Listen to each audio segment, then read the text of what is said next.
Welcome to the Safe Harbor Shining the Light podcast, where we will shine the light on community issues such as substance use disorder, poverty, homelessness, and the stigma that prevents many from getting the help that they need. Thank you for joining us, and I hope you enjoy this episode.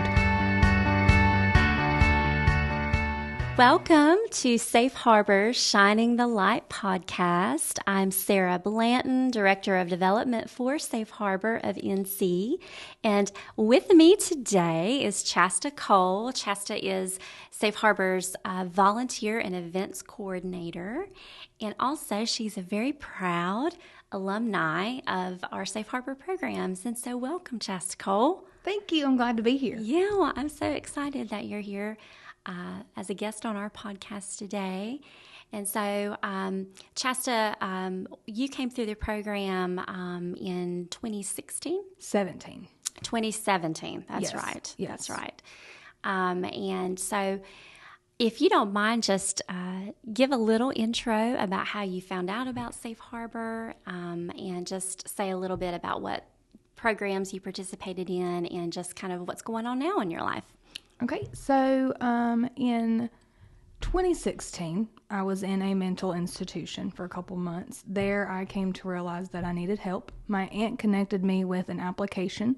I filled it out, and then in January of 2017, I returned home to find you on maternity leave and not accepting anyone into Whole Woman. So I then went to the day program for a couple months, and then in March of 2017, you graciously entered me into the program.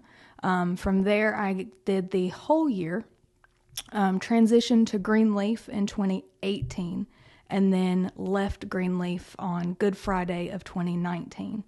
I then moved on to get married and had another kid, reconnected with my children, did 5 years as a career in law, and now God has led me to be on staff at Safe Harbor and return to the place that gave me a life. Well, that is so awesome. I'm so very excited, and it's been an honor and privilege to just have a piece and play a role in your journey, and I'm just so excited to have you on staff, and you're making a tremendous impact. And so, but Chasta, this podcast, it seeks to aim to really talk about the social issues that really have a lot of stigmatizing factors around them, whether it's a lack of knowledge because people just don't understand the issues, and so therefore the stigma is formed, but also it's just,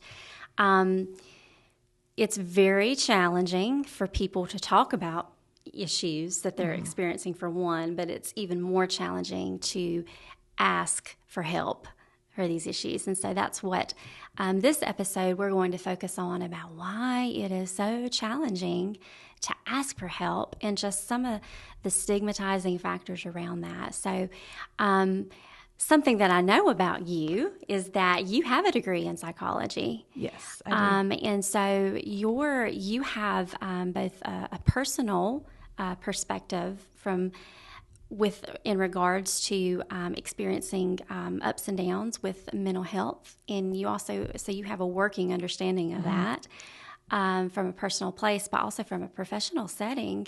You have worked in the field, and so you have witnessed other journeys through that. And so, Chasta, why do you feel like it's so challenging for people to pick up the phone, make that first step, and just saying, hey, something's off, I really need help? Well, pride comes into factor, and denial. And I know personally for me, I had one vision of what an addict was, and that was my mother. That was the only vision. And really, I guess, what she did, how she acted, that was what was told to me. That's an addict. That's not normal behavior. To kind of calm the guilt that a kid would feel, But with that in my brain, I took that as if I wasn't doing these things, then I didn't have a problem. I went to school. I got a degree. I had a job in medicated assistance at a methadone clinic. Like, I was showing up for my kid. I was doing these things until I wasn't. And having that pride and that denial that, I wasn't, not making dinners, or I wasn't showing up to school, or I was being present and active, kind of kept me in that cycle of, there's nothing wrong with me. I'm okay. I've got it together, until I didn't. And a lot of people struggle with that and have that denial or that pride piece that gets them to what we call a rock bottom. And even in that rock bottom, you then have the guilt that is compiled on the pride and the denial, that then it's so hard to finally admit, I do need help. And even for me, when I got to that point of I need help, it was still, the fear of the unknown. Like, I was comfortable in this destruction that I have made for myself, that anything different was kind of, or it was scary. And I was still kind of hesitant to, is this even gonna work? Am I even worth this help anymore? Yeah. Can you tell us a little more about the comfort? I think that's something that people don't consider. Say a little more about that comfortable place of chaos that you're talking about. So, and I know that sounds like an oxymoron, right? But it is. I mean, when you've lived in a lifestyle of homelessness or couch surfing or panhandling, or even having to do some unsavory things, right? Like, there's that sort of routine. We get in a routine. I know what to expect of those things. I know what's going to happen. I know how to take care of myself in those situations. I've developed these hardened skills to help me live in that lifestyle. And anything out of that is like, I'm going to the moon kind of thing. It's unworldly. It's chaotic to me. A normal, what is normal? What does that even mean? To hold a job down, to pay your bills. What does that mean? That's all scary, because I've lived in this chaos, which has become my reality and my comfortability, because I was used to it. I knew how to navigate. It's kind of like when you're institutionalized. The recidivism rate is high because they find their path in either mental institutions or jails. Like, how to work that system that you have grown so accustomed to. So anything outside of that is like a whole new world that you need to then develop new skills. Right.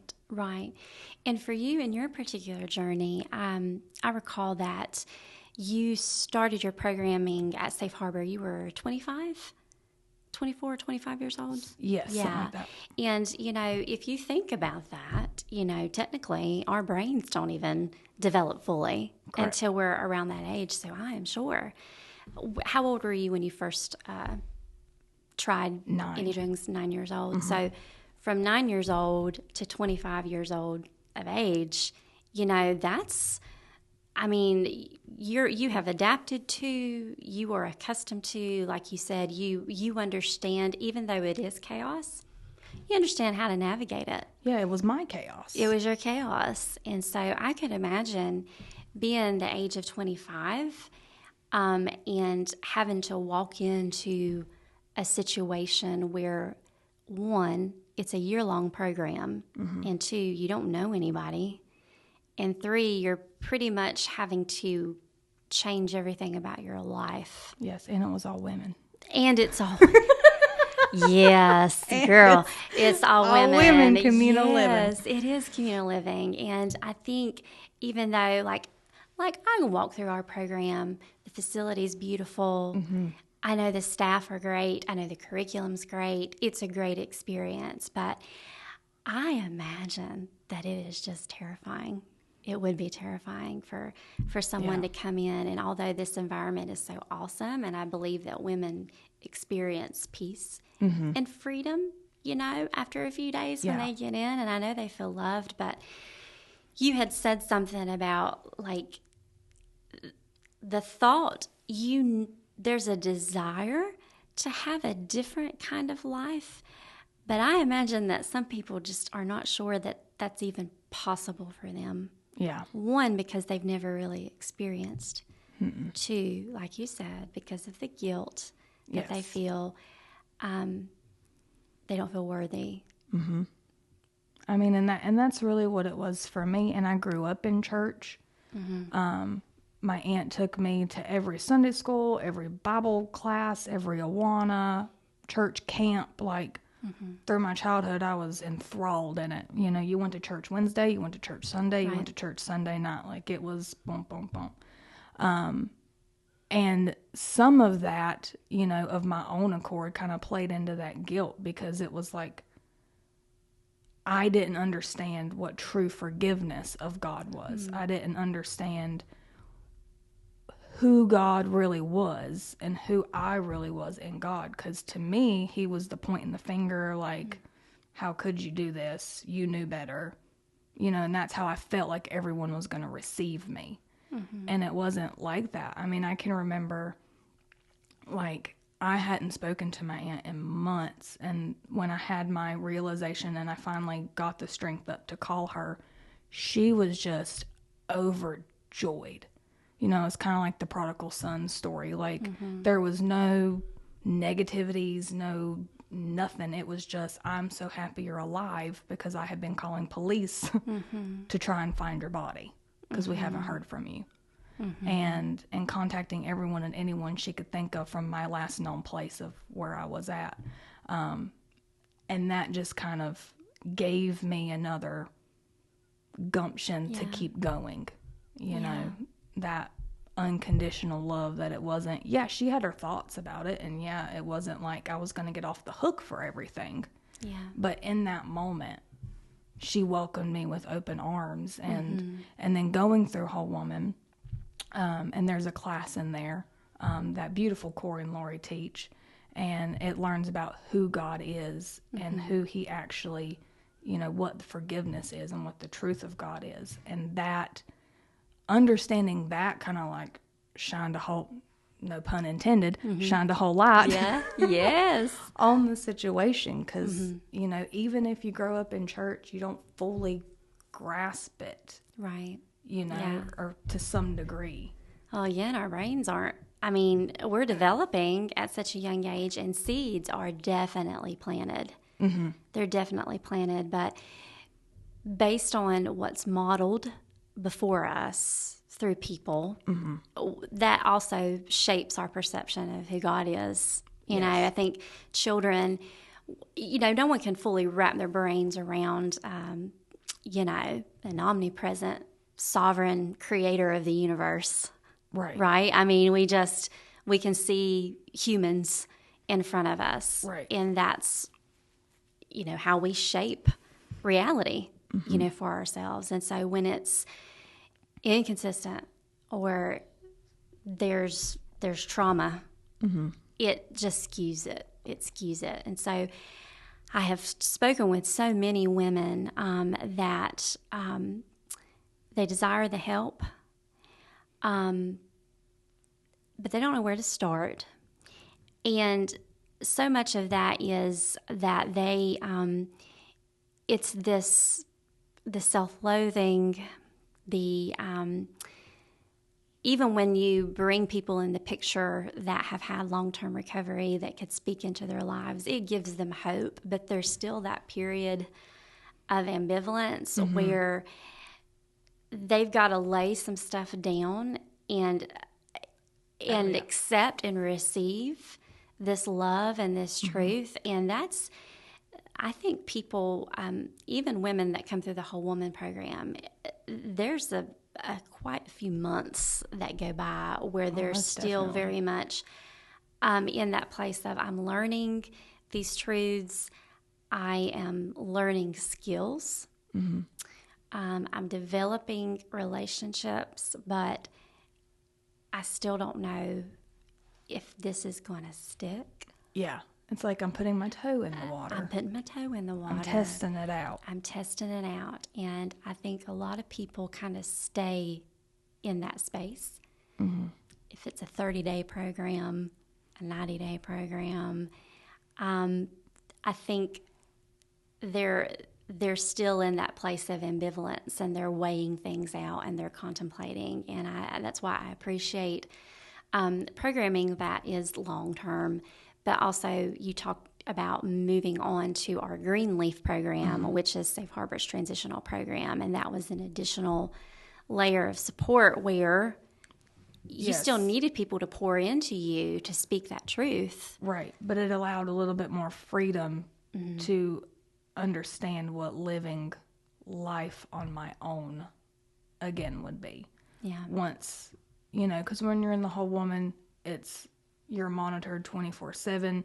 Your schedule is planned for you 24/7. Like, you're very busy with programming, with curriculum, with working at Resource, with going to the Y and yoga and all these things that are great. But then when you get out, if I was just set out on my own with no accountability, I don't know if I would be as successful as I am now. Whereas having that year of, okay, you're still an adult, you're still on your own, but you have a curfew, you have to check in here, you have to finance, you have to budget.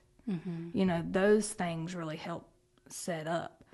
Because when I went to, 28-day programs or little 2-week things, like, I had already had an exit plan in my head. Like, it didn't give it enough time to really seep in for me to feel like, this is something that I could do. Like, I can change. Like, I can be better. I want to be, but I can be. Yeah. So we've mentioned in reference to reasons why it's so challenging for people to get to that place of readiness of help and even take the first step as one. Well, there's denial. A little bit of that sometimes when we're in it, especially people that are functioning, like you shared a little bit as you were a working professional. You had this was kind of going on over here, but you were still able to function through it up to a certain point. Yes. In that progression, a model for a progression of addiction that's often used in prevention, substance use prevention, is called TRAP.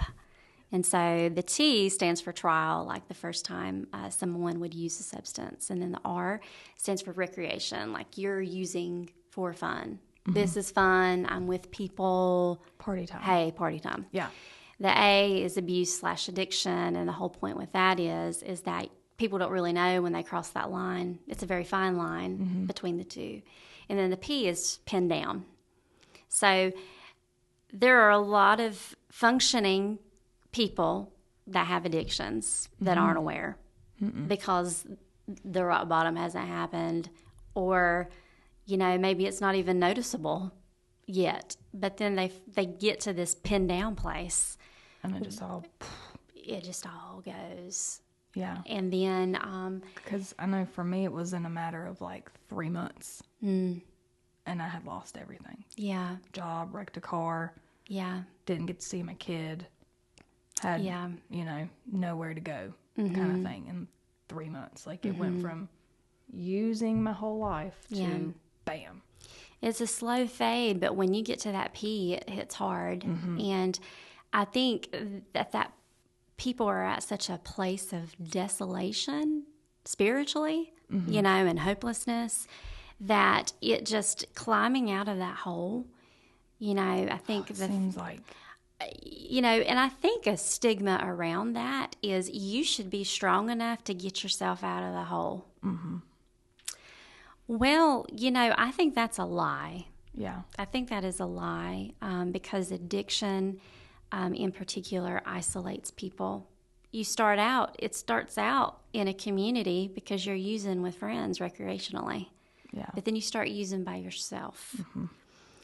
And then you alienate yourself from everybody because this is your thing, and everybody's going to tell you, we use this addictive logic. And then, but for whatever reason, sometimes society, sometimes family, and sometimes we impose this on our own selves that we should be strong enough to change. If we really wanted to stop using, we could just stop. Yeah. Or if you loved me enough. If you loved or me loved enough. them enough. A lot of times with kids, it will be if you loved your kids enough, you'd quit. And even I, being a kid of an addict ridden, an abused mother, like, I thought, like, if you just loved me, then you'd stop, you know? But when I was then in those shoes, it's just not that simple. Because, like, I love my son, my biological one of them, like, more than anything.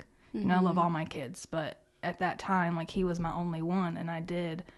But it wasn't, it was that pinned down state. Like, I did not know where else to go, and I could not do it on my own because I tried. Yeah. You know, and you'd get 2 days and go right back to it. Yeah. Yeah. Because I didn't have the tools to combat, right, you know, the stinking thinking or yeah, what I later learned in Safe Harbor as false beliefs that I kept telling myself from childhood, from trauma, all these things. You're not good enough, you're worthless, those sorts of things. And it just compiled onto that. And then you feel bad because you're like, well, I do love my kids. I do love my family. Do I not love them enough? You know, so it's like all this just keeps piling on. Yeah, it keeps people in the hole, for sure. When did you feel yourself, like what kinds of things contributed to you getting out of that hole? Were there specific people that lent a hand? Was it just a light bulb moment that you had, a combination of those things? Well, my aunt had always been one that had been there, and kind of her last, I don't like to use the term tough love, because I think it gets skewed using that term. But for her and for me, what I needed was her to say, this isn't okay. We have hit our point. Yeah. I can't help you anymore. I hope you find, sorry, I'm going to get emotional. You're fine. I hope you find what you're looking for. And then she dropped me off at a homeless shelter and she drove away. And like, to me, that was kind of the point that got the ball rolling to me, realizing that something, now I went right back out and I used and I was with who I was with. And, you know, I think it's 5 detoxes in a mental institution later that when I was there, I was about to get out and I had made my exit plan because I was still in that whole, well, no one loves me, I'm worthless, I'm no good, they're better off without me. This is just what I meant to do. This is just going to be my life from now on. Might as well make the best of it kind of thing. And so I had made my exit strategy. I was on the phone talking to a person about, you know, how they could supply me with what I needed.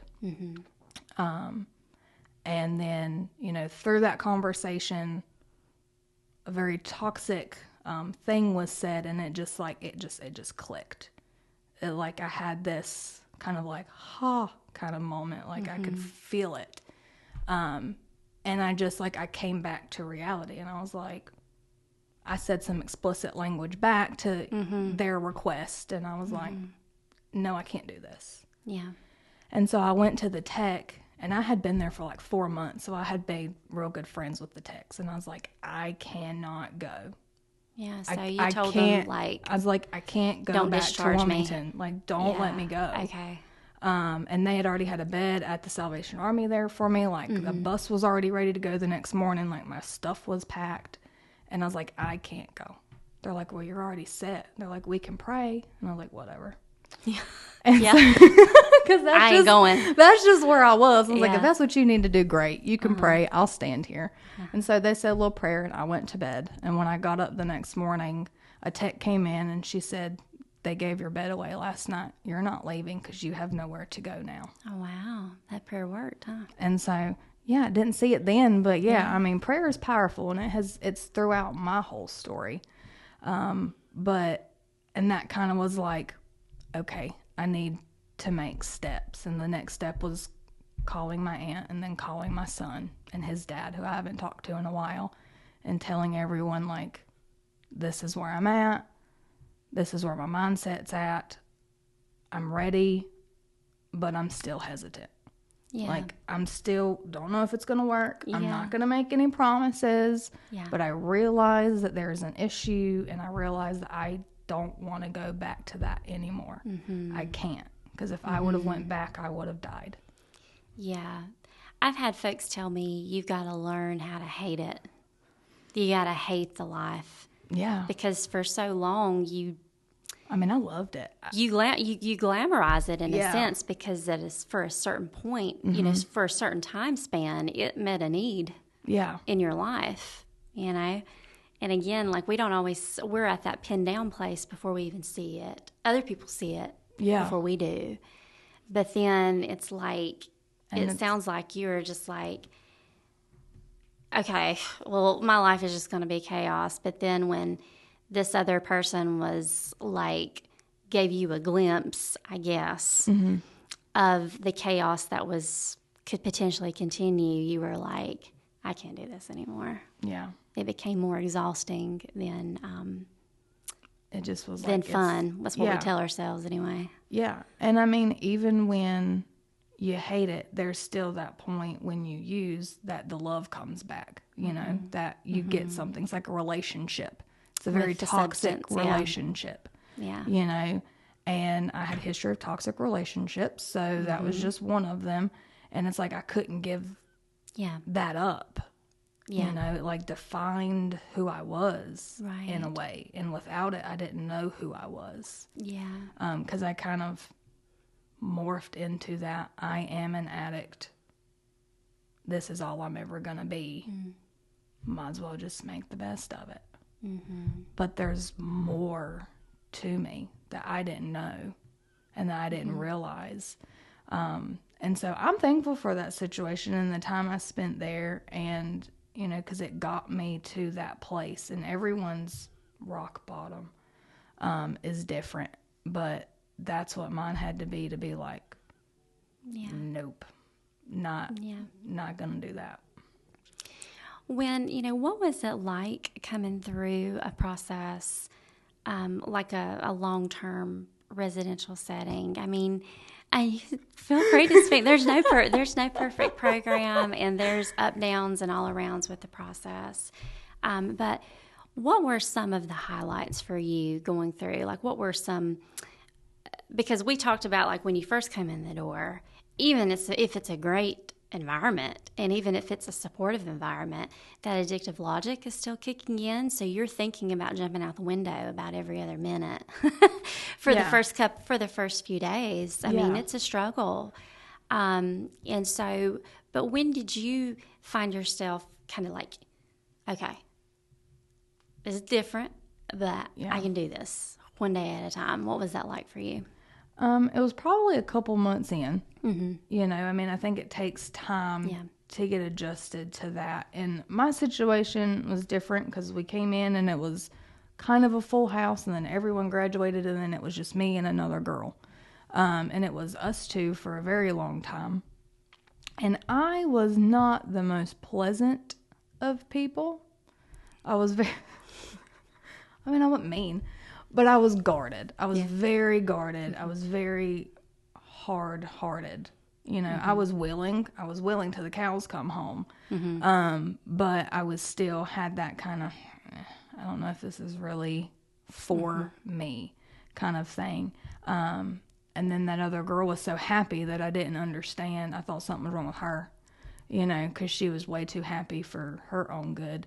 But it was like what we needed. And learning things about myself and actually being able to admit some things about myself was kind of that turning point when I really started feeling like the chains come off. Wow. Or the heart start, you know, softening a little bit.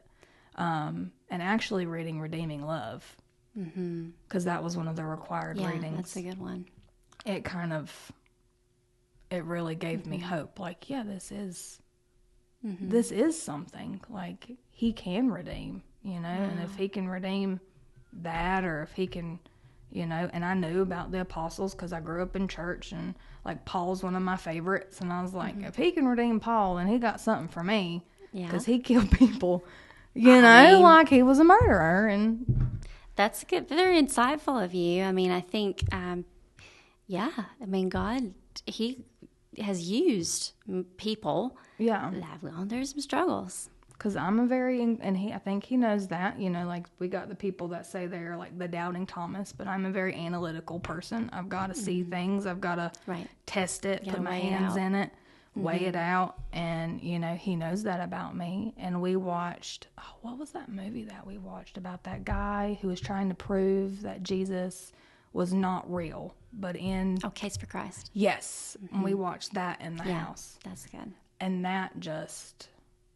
that mixed with watching The Shack kind of all just put it into a visual perspective to me. Yeah. God is present and he sees you. Yeah. He sees us. He's not an aloof being, like you said, pointing his finger. Right. When are you going to get it together? And he's in the pit with us. We don't see it at the time. Right. But he's there.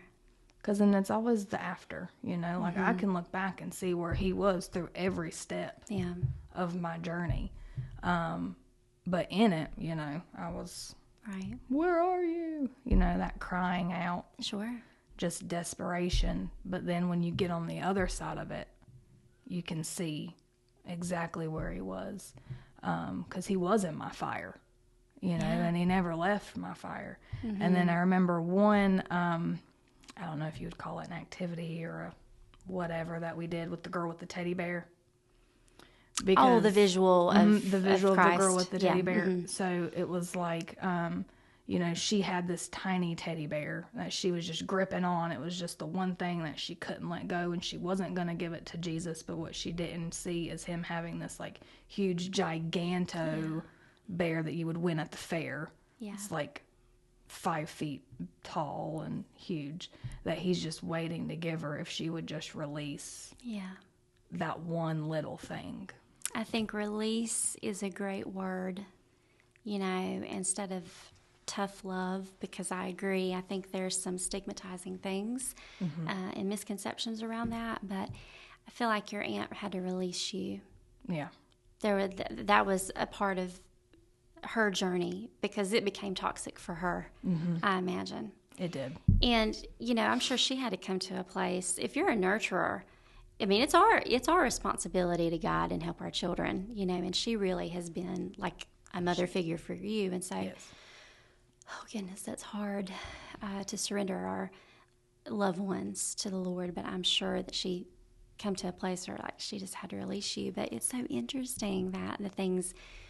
a big reason why people don't get help, what we are talking about right now is that we have this fear of admitting things about ourselves and looking at our own selves. Addiction is a wonderful mask for that. Yeah. It is. And when the mask is removed because you're not using anymore and you're forced to look at yourself, everybody's scared of that. But you use the word releasing that and experiencing freedom, so much freedom in exchange for that. Talk a little bit about that. I mean, why do you feel it's significant to be introspective and look at yourself through, particularly in those early stages of recovery? So, and I feel like in the way that we did it was in baby steps, which was good, because you can't just throw everything welcome up it all, and it was done in a very well way with the curriculum that was used. But in order to realize, because we hear that the abuse is just the symptom. It's just the symptom of the problem. So what is the underlying problem? Why was I using? Why was I running? Why was I doing these things? There's a centralized false belief or false truth that I have told myself, due to trauma, due to abandonment, due to whatever. No matter how hard my aunt stepped in and was that mother figure, that still stuck as you're unworthy, or you're to blame for everything. These things that kids just take on. unbeknownst to whatever is going on around them. And then coming to the idea that I was actually capable of doing the things that I did, you know, and hurting the people that I hurt. That was hard. Sure. But that was like a brilliant thing to see, because in a way that wasn't who I was. It was who I was under the influence.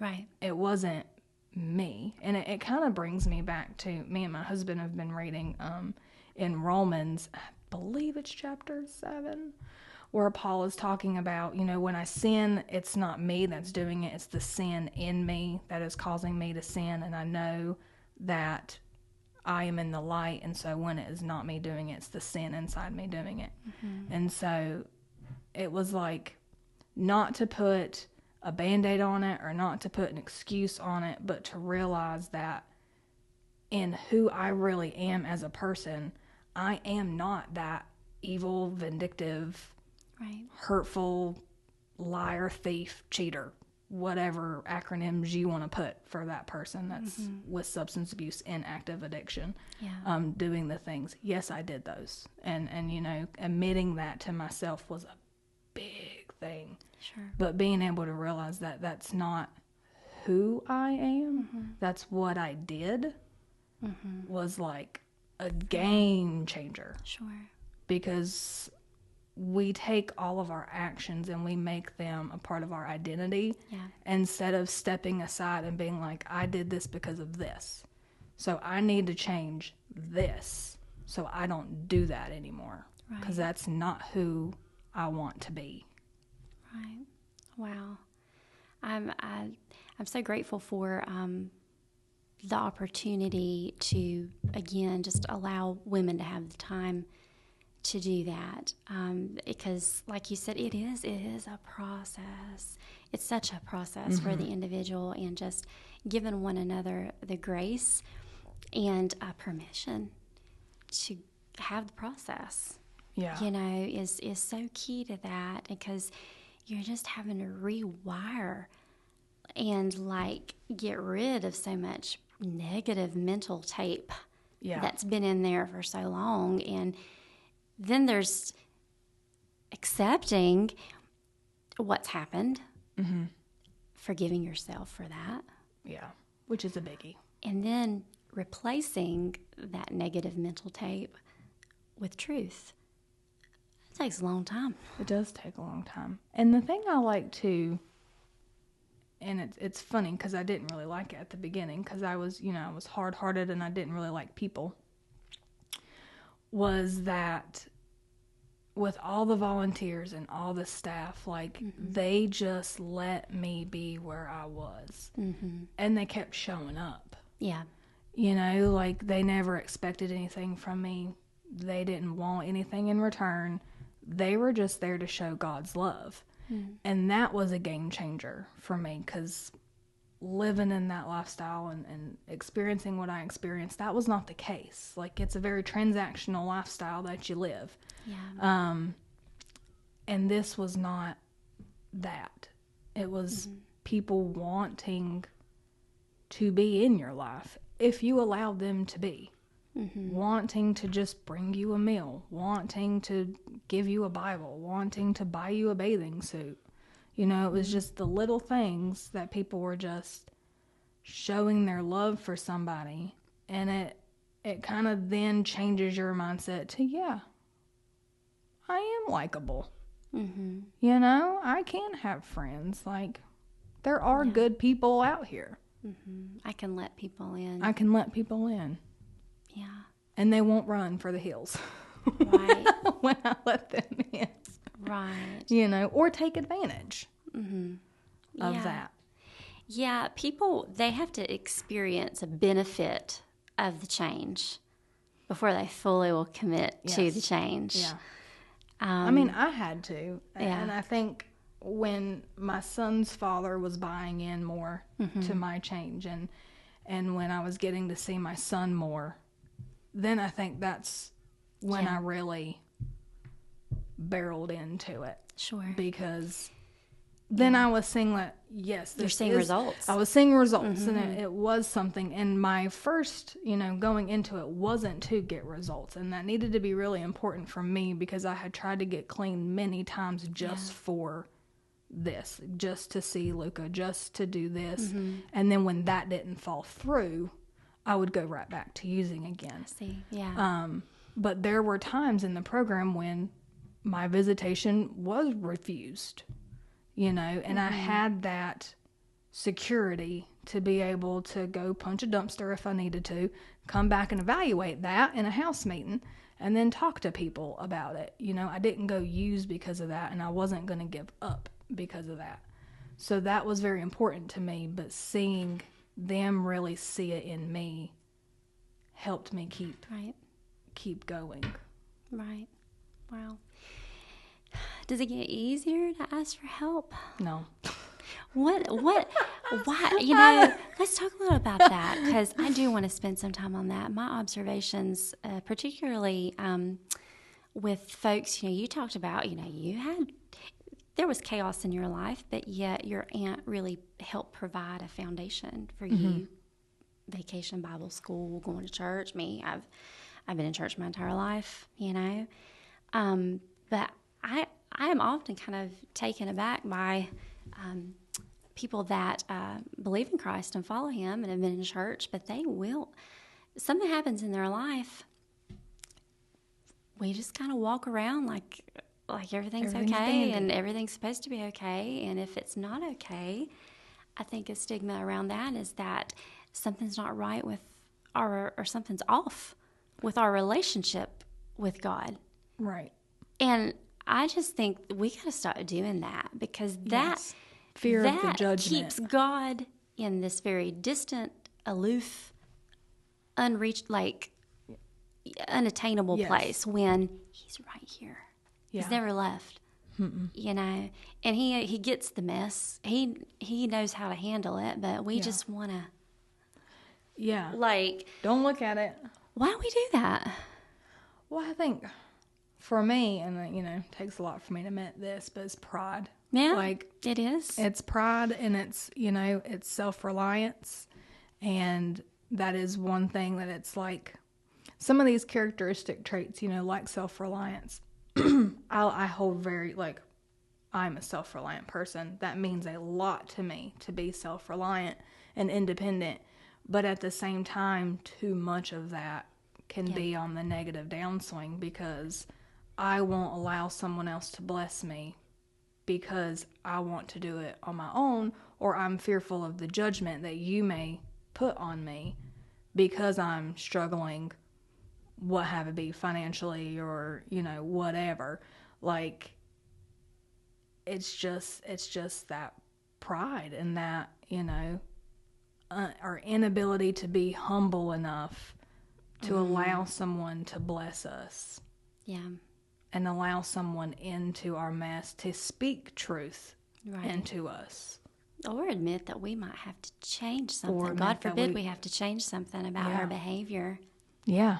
Oh, don't want to do that. Well, as long as we are on this earth and have to deal with this flesh, we're going to have to keep changing every day. Yeah. And it is hard. I mean, because things pop up.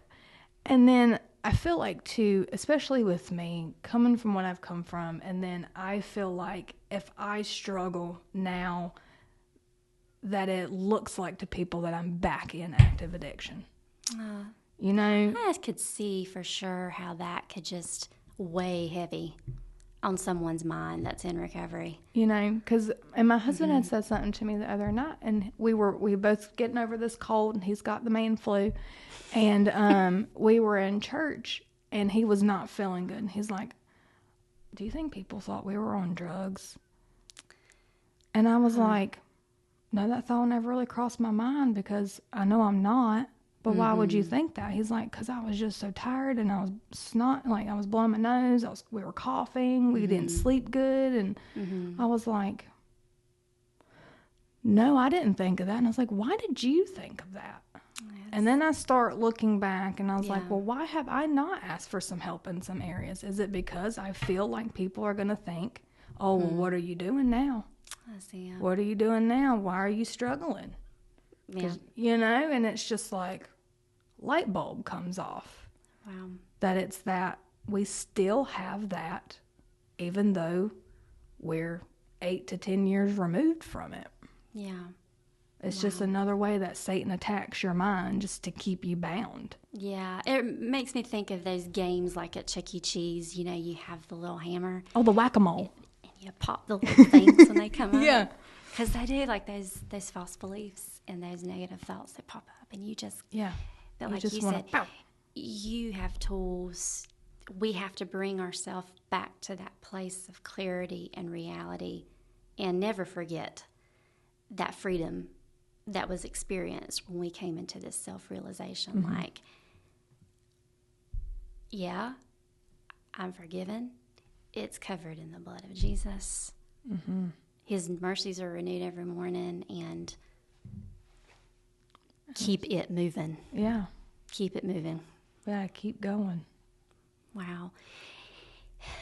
Any words of encouragement that you have for anyone that is listening to this podcast that may be contemplating taking that first step to getting help, but also even people that are like in the trenches, they're in recovery, and I think a message that just because you go through a program, just because you complete a process, a program, hours, whatever it is, that Life still hits you. Yeah, it does. So any thoughts or words of encouragement for some of our listeners? I would say for those contemplating, so it's probably going to be it's two separate, ways of looking at it. But for contemplating, I would say even if you have an inkling that you need help, call somebody.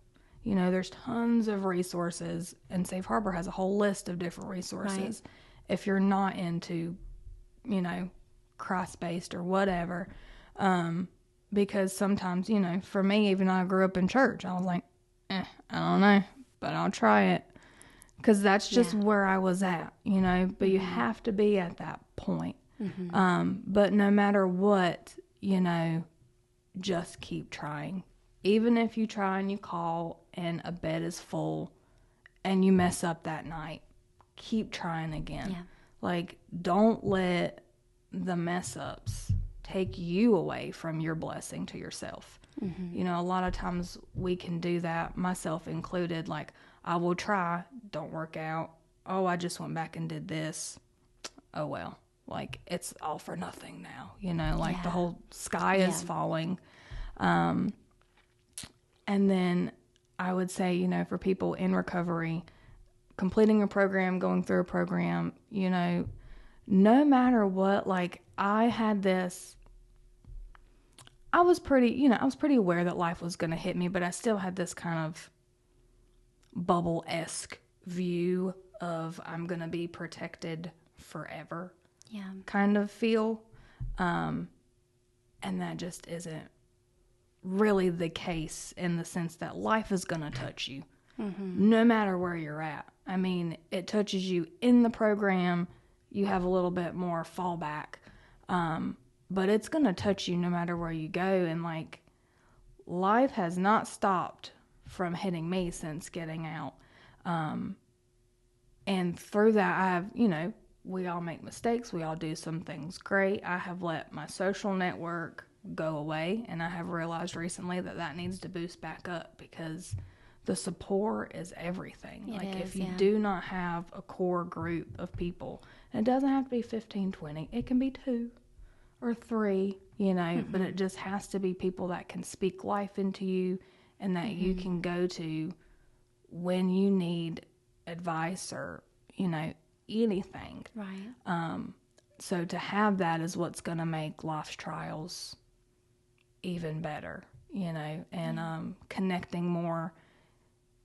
Of course, I'm going to say church, connecting more in your church group, like serving, getting into a group, doing these things, like all these things that I had fallen out of because I got into the comfortability of life, of me doing my own thing because I didn't have someone telling me what to do. So then things happen.